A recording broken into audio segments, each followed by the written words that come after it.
Channel learning with Toshiba. So आज हम कर रहे हैं क्लास 8th का हिंदी का पेपर हल।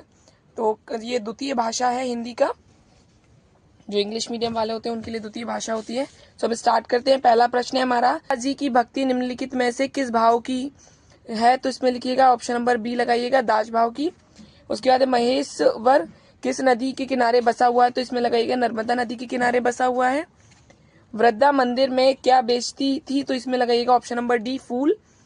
सागर विश्वविद्यालय की स्थापना किसने की है? तो इसमें लगाइएगा option number A, doctor Hari Singh Gour ने।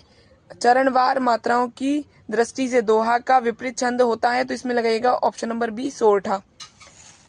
उसके बाद देखिए और क्वेश्चन नंबर आपका 6 देखिए, वर्दे कविता में कवि खालिस्तान के बंधन को काटने की बात कह रहा है? तो इसमें लिखिएगा अज्ञानता, अज्ञानता के बंधन को या अंधकार के बंधन को काटने की बात कह रहा है। पृथ्वी अपनी धुरी पर पश्चिम से पूर्व की ओर घूमती है। उसके बाद है सेठ बनारसी दास वृद्धा माँ के आगे कैसे खड़े थे? तो इसमें लिखिएगा असहाय। उसके बाद मोहन ने शेर सिंह के विरोध के लिए खालिस्तान किया? तो इसमें लिखिएगा आंदोलन, आंदोलन। फिर अपराह्न का विलोम शब्द है? तो इसमें लिखिएगा पूर्वाह्न। उसके बाद क्वेश्चन नंबर 11 देखिए, किस भारतीय की वीरता को सुनकर सिकंदर की छाती दहलती थी? तो इसमें लिखिएगा राजा पुरु।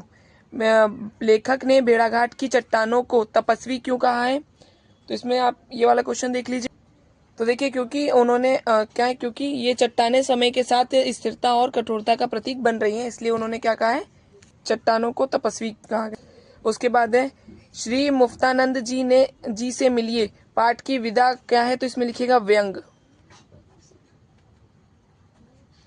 महारानी अहिल्याबाई को लोकमाता के रूप में क्यों माना जाता था? तो इसका आंसर देख लीजिए। क्वेश्चन नंबर 14 का आंसर यहाँ से लेके यहाँ तक है, इसको आप स्क्रीनशॉट ले लीजिए। उसके बाद क्वेश्चन नंबर 15 देखिएगा, हृदय भर आया मुहावरे का वाक्य में प्रयोग कीजिए। तो मैं यही लिख दे रही हूँ, आप देखो, मेरे दोस्तों से मिलकर, और फिर आप ये लिख देंगे हृदय भर आया।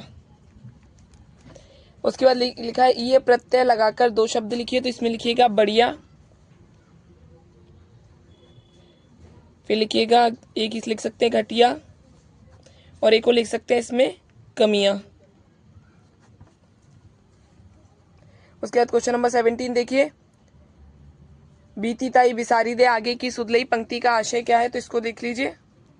तो देख लीजिए, जो बीत गया उसे भूल जाओ और आगे की तैयारी में लग जाना चाहिए। जो पुराना है उसे भूलकर, असफलता को भूलकर आगे की तैयारी में लग जाना चाहिए। उसके बाद देखिए क्वेश्चन नंबर 21 में उचित का और इन सब का क्या लिखना था? आपको विलोम लिखना था। तो अनुचित का लिखिए अनुचित। उसके बाद विजय का लिखिए पराजय, और अपेक्षा का उपेक्षा। उसके बाद नीचे के क्वेश्चन देख लीजिए। और जैसे एक गद्यांश है, इसको पढ़कर आपको क्या प्रश्नों के उत्तर देने थे। पहला है गद्यांश का उचित शीर्षक लिखिए। तो आप अपने अनुसार दे सकते हैं। जैसे मैं इसमें लिख रही हूँ भारत में गांव का महत्व। उसके बाद है भारत का अधिकांश भाग कहाँ बसता है? तो ये आपके पहले में लिखा है भारत का अधिकांश भाग गांव में बसता है, तो आपके सेकंड का आंसर हो जाएगा। उसके बाद है कृषि कार्य को भारतीय संस्कृति में क्या कहा गया है? तो इसका भी आंसर आप देखिए, यहीं पे लिखा है, देखो, कृषि कार्य को भारतीय जीवन और भारतीय संस्कृति में महत्वपूर्ण और श्रेष्ठ कहा गया है। यहाँ से लेके यहाँ तक का आप आंसर इसका लिख सकते हैं 3rd नंबर में। उसके बाद एक क्वेश्चन आया था, शीतकालीन अवकाश के लिए अपने नाना नानी के यहाँ जाने की सूचना देते हुए एक पत्र लिखिए। तो आपको एक पत्र लिखना है अपने नाना नानी को कि आप कैसे हैं और उस हिसाब से कि हमें आपके यहाँ आना है। उसके बाद यहाँ पे लिखा है किसी देखे हुए मेले का वर्णन 75, यानी ये निबंध है, आपको मेले के बारे में आपको लिखना था। अगर आपको वीडियो पसंद आया तो लाइक करें, शेयर करें, सब्सक्राइब करें। Thank you for watching and best of luck for your next exam.